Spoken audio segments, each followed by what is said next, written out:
Uber, Lyft, Ola, Didi. Our hailing platforms have transformed how we move through cities. In this video, we will design an Uber-like system from scratch covering requirements, architecture, ride matching, location tracking, and how to handle millions of rides per day. If you are preparing for a system design interview or just curious how these platforms work under the hood, this one is for you. Let's start with the requirements. We have two types of users, customers and drivers.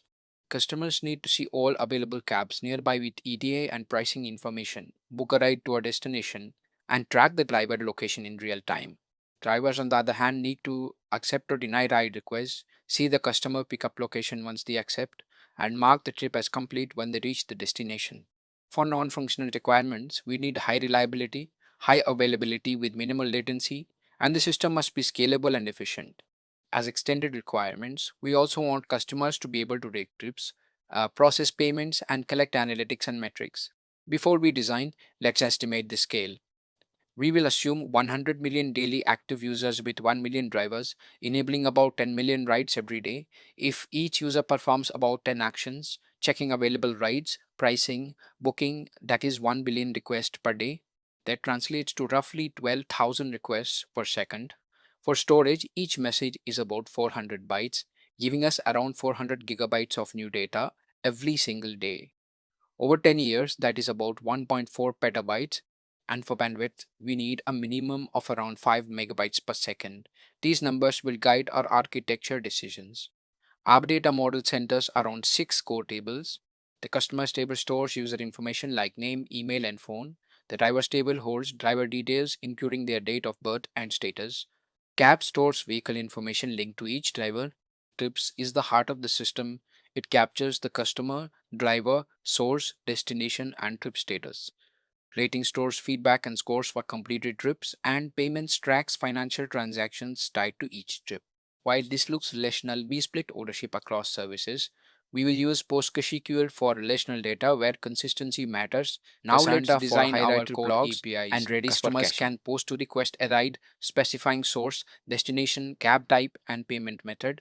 They can also cancel a ride with an optional reason. Drivers can post to accept or deny a ride request. Once a ride is accepted, drivers can start and end the trip. And after completion, customers can rate the trip with a score and optional feedback. For inter-service communication, we will use gRPC for its efficiency and lightweight payloads compared to REST. We will use a microservices architecture to enable horizontal scaling and loose coupling. Our main services include customer service for authentication and profiles, driver service for driver management, ride service for matching and ETA calculation, then trip service for managing trip lifecycle, payment service for financial processing, notification service for push notifications, analytics service for metrics, and location service for GPS tracking. Services communicate via gRPC, and we will use a service mesh like Istio for managed, observable, and secure communication between them.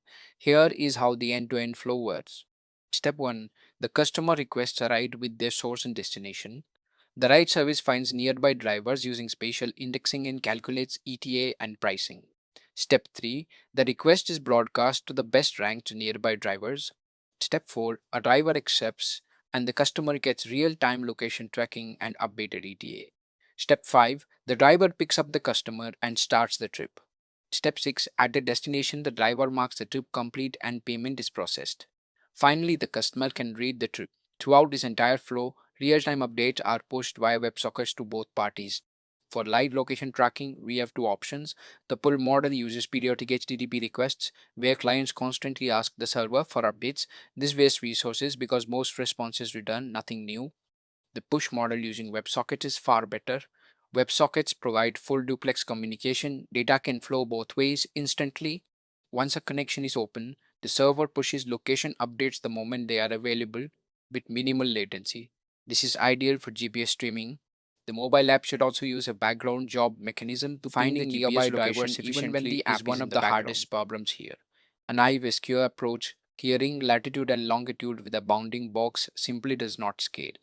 Geohashing is better. It encodes coordinates into short alphanumeric strings, creating a hierarchical spatial index. We can store and compare geohashes in Redis for fast retrieval, but queries are the most elegant solution. A quadtree recursively subdivides two-dimensional space into four quadrants, and we can use it with the Hilbert curve for efficient range queries.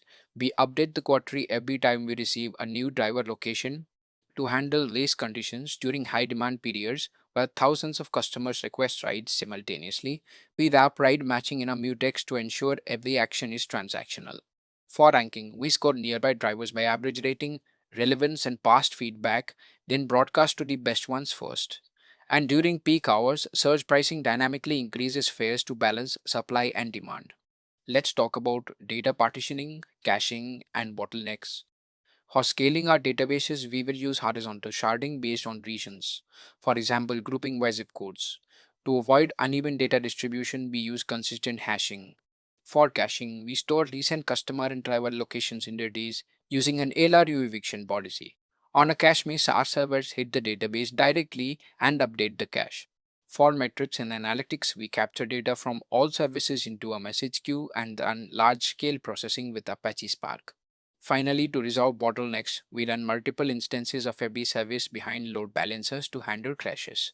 We use read replicas for databases to reduce load, and we use Apache Kafka or NAX as a dedicated message broker to make our notification system robust, handling exactly once delivery and message ordering.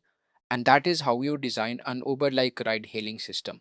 The key takeaways: microservices architecture with service ownership, query based spatial indexing for driver discovery, WebSockets for real time updates, and horizontal scaling with consistent hashing.